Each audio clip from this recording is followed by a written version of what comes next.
இலங்கையில் இன்றைக்கு மிக பரவலாக பேசப்பட்டு பல சமூக வலைத்தளங்களில் பகிரப்பட்ட ஒரு செய்திதான் லங்கா நியூஸ் வெளியிட்டிருக்கக்கூடிய மீண்டும் ஒரு குண்டு தாக்குதல் எச்சரிக்கை. இதை பார்க்க இது ஒரு கட்டுக்கதையாக இருக்கலாம் என்று சொல்லி போட்டு அதை வாசிக்க தான் பல தகவல்களை உறுதிப்படுத்தி யாரால இந்த குண்டு தாக்குதல் இடம்பெறலாம், இப்படிப்பட்ட இலக்குகள் எல்லாம் குறிவைக்கப்படலாம் என்று சொல்லி பல விடயங்கள் சுட்டிக்காட்டப்பட்டிருக்குது. அதே போல நேற்றைய தினம் இந்த 2 கண்டெய்னர்ஸுகளிலிருந்து மீட்கப்பட்ட 42,000 கிலோகிராம் இந்த போதைப் பொருள் ரசாயனத்துக்கு பின்னணியில நாமல் ராஜபக்சவனுடைய தரப்புக்கு பலவிதமான சிக்கல்கள் ஏற்பட்டிருக்குது. இது சார்ந்து மிக முக்கியமான நபர் ஒருவர் இன்றைக்கு கைது செய்யப்பட்டிருக்கிறார். அது மட்டும் இல்லாம நாளைக்கு 8ஆம் தேதி திங்கட்கிழமையிலிருந்து ஒட்டுமொத்த இலங்கை சார்ந்தும் ஒரு புதிய திட்டமும் நடைமுறையாக போகுது. ஆக இவையெல்லாம் என்னென்ற பற்றித்தான் இந்த காணொலியில் விளக்கமா பார்க்க போறோம். அதுக்கு முதல் இப்பதான் நீங்கள் சேனலுக்கு புதுசாக வந்திருக்கீங்கன்னு சொன்னா சேனலை சப்ஸ்கிரைப் செய்து நினைச்சு கொள்ளுங்க. அப்பதான் இது தொடர்பாக நாங்கள் போடக்கூடிய சகல காணொலிகளையும் நீங்க பார்க்கக்கூடியது போல இருக்கும். என்ன விடயம் என்று சொன்னா, இப்ப கைது செய்யப்பட்டு விளக்கமறியல்ல வைத்து விசாரிக்கப்படுகிற இந்த கெகல்பத்ர பத்னே, கொமாண்டோ ஷலிந்து, பெக்கோ சமன் என்று சொல்லப்படுகிற இந்த பாதாள உலோகக்குழு உறுப்பினர்களுடைய தலைவர்கள் அளித்த வாக்குமூலத்தின் பிரகாரம் நேற்றைய தினம் இந்த மித்தனிய பகுதியில் ஒரு தேடுதல் வேட்டை நடத்தப்பட்டது. அங்க இருந்து இந்த நிலத்துக்கு கீழே புதைத்து வைக்கப்பட்டிருந்த நிலையில இந்த ஐஸ் போதைப் பொருள் தயாரிக்கிறதுக்கான ரசாயனங்கள் கண்டுபிடிக்கப்பட்டது. இதனுடைய மொத்த தொகை ஆரம்பத்தில் 50,000 கிலோகிராம் என்று சொல்லி இருந்தாலும் இதற்கு பிறகு இந்த தொகை மீட்கப்பட்டு கணக்கெடுக்கப்பட்ட பிறகு இதனுடைய மொத்த தொகை 42,000 கிலோகிராம் என்றும் இதுல இருந்து 200 கோடி ரூபாய்க்கு மேல விற்பனை செய்யக்கூடிய இந்த ஐஸ் போதைப் பொருளை தயாரிக்க முடியும் என்றும் குற்றம் சாட்டப்பட்டது. இதற்கு பிறகு இன்றைக்கு அந்த ஐஸ் போதைப் பொருள் மீட்கப்பட்ட அதே பிரதேசத்தில் நடத்தி இருக்கக்கூடிய விசாரணைகள், அதாவது மேலதிகமான தேடுதல் வேட்டைகள்ல இந்த ஐஸ் போதைப் பொருளை தாண்டி பலவிதமான வெடிபொருட்களும் கண்டுபிடிக்கப்பட்டிருக்கு. அதாவது எரிகணைகள், இந்த கைக்குண்டுகள், T-56 ரக துப்பாக்கிகள், அதற்கு பயன்படுத்தக்கூடிய ரவைகள் என்று சொல்லி இந்த வெடிபொருட்களும் அதே பிரதேசத்திலிருந்து மீட்கப்பட்டிருக்குது. இப்படி இருக்கேதான் இன்றைக்கு மதியம் அளவில் நேற்று மீட்கப்பட்ட இந்த ஐஸ் போதைப் பொருளை தயாரிக்கிறதுக்கான ரசாயனத்தை போல இன்னும் ஒரு தொகுதி ரசாயனங்கள் தங்காலை பகுதியிலிருந்து மீட்கப்பட்டிருக்குது. இது மிகப்பெரிய அதிர்ச்சி ஏற்படுத்தியிருக்குதுன்னு சொன்னா, நாட்டில் வெவ்வேறு இடங்கள்ல எங்கெங்கெல்லாம் இது புதைக்க வைக்கப்பட்டிருக்குது சொல்லி இப்போ ஒரு சந்தேகத்தையும் உருவாக்கி இருக்குது. இந்த தங்காலை பகுதியில் மீட்கப்பட்ட ரசாயனங்கள் எல்லாமே இன்றையிலிருந்து சரியா 4 மாதங்களுக்கு முன்னுக்கு அங்க சேமிக்கப்பட்டிருக்குது என்று சொல்லி இலங்கையினுடைய காவல்துறை சொல்லி இருக்குது. என்னதான் இருந்தாலும் இங்க வரக்கூடிய பிரதான சந்தேகம் என்னன்னு சொன்னா, இந்த ரசாயனங்கள் எல்லாமே இலங்கையில இல்ல, இதை வெளிநாடுகள்ல இருந்து தான் இறக்குமதி செய்யணும். அப்படியே இந்த ரசாயனங்கள் மீட்கப்பட்டது 2 கண்டெய்னர்ஸ்ல இருந்து. ஆக இந்த ரசாயனங்கள் எல்லாமே துறைமுகம் ரீதியாகத்தான் இலங்கைக்குள்ள வந்திருக்குது. அப்படி என்று சொன்னா இது எந்த ஆட்சி கால பகுதியில் நடந்தது? இதுதான் இப்ப வைக்கப்பட்டிருக்கக்கூடிய பிரதான சந்தேகம். ஏன்னு சொன்னா, அண்மையில இந்த ஜனாதிபதி அனுரகுமாரனுடைய அரசாங்கத்துக்கு கீழே 323 கண்டெய்னர்ஸ் எந்த விதமான பரிசோதனையும் இல்லாம துறைமுகத்திலிருந்து வெளியில் அனுப்பப்பட்டது. இது இப்ப மிகப்பெரிய சர்ச்சையாக மாறி இருக்கு. என்னன்னு சொன்னா, அந்த 323 கண்டெய்னர்ஸ்ல இருந்த 2 கண்டெய்னர்ஸ் தான் இப்ப மீட்கப்பட்ட இந்த போதைப் பொருள் ரசாயனத்தை கொண்டு வந்திருக்குதுன்னு சொல்லி ராஜபக்ச தரப்புல இருந்து, எதிர்க்கட்சிகள் தரப்புல இருந்து குற்றம் சாட்டப்பட்டது.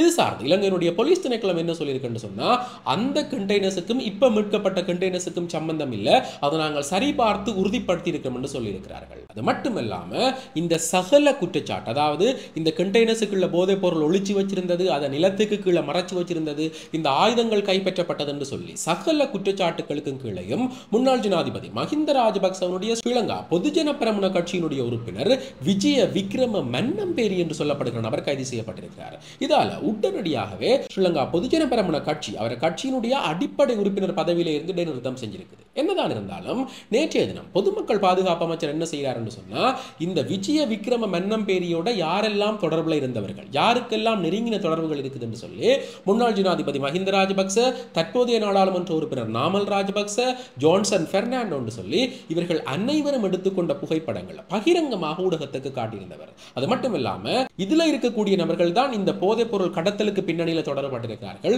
அது யாராக இருந்தாலும், எப்பேற்பட்ட பதவியில் அவர் இருந்திருக்கக்கூடிய நபராக இருந்தாலும் எந்த விதமான பாரபட்சமின்றி தண்டனை வழங்கப்படும் என்று சொல்லி ஸ்ரீலங்காவினுடைய பொதுமக்கள் பாதுகாப்பினுடைய பிரதி அமைச்சர் எச்சரித்திருக்கிறார். உண்மையிலேயே மிகப்பெரிய விடயம். ஏனென்று சொன்னா, நாமல் ராஜபக்சவுக்கும் இப்ப கைது செய்யப்பட்டிருக்கக்கூடிய இந்த விஜய விக்ரம மன்னம்பேரிக்கும் இடையில நெருங்கின தொடர்புகள் இருக்கிறதாகவும் இவருக்கு தெரியாம இது நடந்திருக்காது என்று சொல்லி இப்ப குற்றம் சாட்டப்பட்டிருக்கிறது. இருந்தாலும் நாமல் ராஜபக்சவனுடைய தரப்பால நான் இதை 1000% மறுக்கிறேன், முடிந்தா நீங்கள் நிரூபித்து காட்டுங்க, இது தொடர்பில் ஒழுங்கான விசாரணை நடத்தப்பட வேண்டும் என்று சொல்லி இருக்குது. என்ன நடக்க போகுது, இந்த விசாரணைகளுக்கு பின்னணியில யார் சிக்க போகிறார்கள் என்றதை பொறுத்திருந்துதான் பார்க்கணும். அதே போலதான் நாளைக்கு திங்கட்கிழமை 8ஆம் திகதியிலிருந்து ஒட்டுமொத்த இலங்கை சார்ந்தும் ஒரு புதிய திட்டம் நடைமுறையாகும்.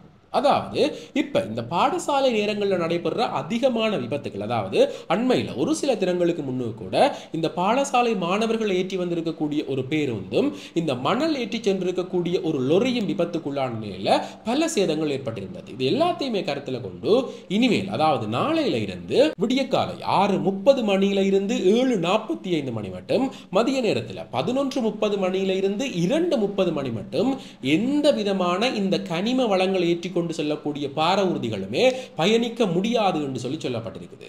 அந்த கல்லுகள் மண்ணுகளை ஏற்றி கொண்டு செல்லக்கூடிய டிப்பர்கள், லொரிகள் என்று சொல்லி எந்த விதமான பார ஊர்திகளும் பயணிக்க முடியாது என்று சொல்லி இன்றைக்கு பணிப்பாளர் நாயகம் தீபானி வீரகோன் அவர்கள் சொல்லியிருக்கிறார். உண்மையிலேயே மிகச்சிறந்த வரவேற்க வேண்டிய ஒரு திட்டம். அதே போலதான் இன்றைக்கு மிகுந்த பரபரப்பாக மாறி பல சமூக வலைதளங்களில் காண கிடைத்த ஒரு செய்தி, இந்த லங்கா நியூஸ் வெளியிட்டிருக்கக்கூடிய மீண்டும் ஒரு குண்டு தாக்குதல் எச்சரிக்கை. என்ன சொல்லப்பட்டிருக்கு சொன்னா, 2019ஆம் ஆண்டு காலப்பகுதியில் இந்த அமெரிக்க அரசாங்கத்தால BLA என்று சொல்லப்படுகிற பலூச்சிஸ்தான் லிபரேஷன் ஆர்மி என்று சொல்லப்படுகிற ஒரு அமைப்பு அதிகாரப்பூர்வமாக பயங்கரவாத அமைப்பாக தடை செய்யப்பட்டது.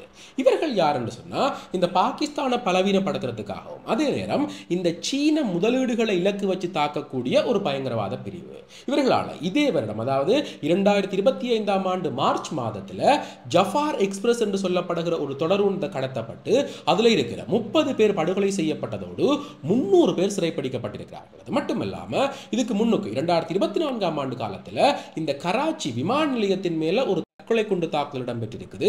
அதே சமயத்தில் குஃபாதர் என்று சொல்லப்படுகிற ஒரு துறைமுகத்திலையும் ஒரு குண்டு தாக்குதல் இடம்பெற்றிருக்குது.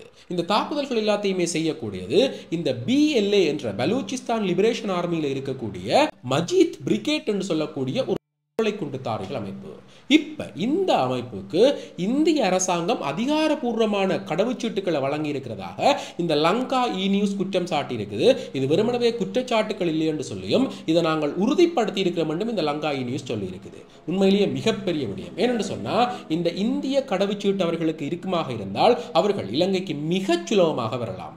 அது சுற்றுலா விசாவோ இல்ல தனிப்பட்ட விசாக்களோ மிகச் சுலபமாக இலங்கைக்கு வர முடியும் என்றும், இலங்கையில் இருக்கக்கூடிய சீன முதலீடுகள், அதாவது அம்பாந்தோட்டை துறைமுகம், போர்ட் சிட்டி போன்ற இந்த சீன முதலீடுகளை இலக்கு வச்சு இவர்கள் தாக்குதல் நடாத்தலாம் என்று சொல்லி இந்த லங்கா நியூஸ் இணையதளம் சுட்டிக்காட்டி இருக்குது. உண்மையிலேயே உன்னிப்பாக அவதானிக்க வேண்டிய விடயம். ஏனென்று சொன்னா, இவர்கள் இன்னமும் செயற்பாட்டில் இருக்கக்கூடிய ஒரு பயங்கரவாத பிரிவு. பல தற்கொலை தாக்குதல் நடத்தி இருக்கிறார்கள், பல கடத்தல்கள் கூட இடம்பெற்றிருக்கிறதாக அவர்களுக்கு இலங்கை மிக சுலபமான இலக்காக மாறிவிடும் என்ற ஐயம் எழுந்திருக்குது. இது சார்ந்து இந்த நேரத்தில் ஒரு பாதுகாப்பு எச்சரிக்கை என்று சொல்லி லங்கா நியூஸ் இணையதளம் இந்த செய்தியை வெளியிட்டிருக்குது.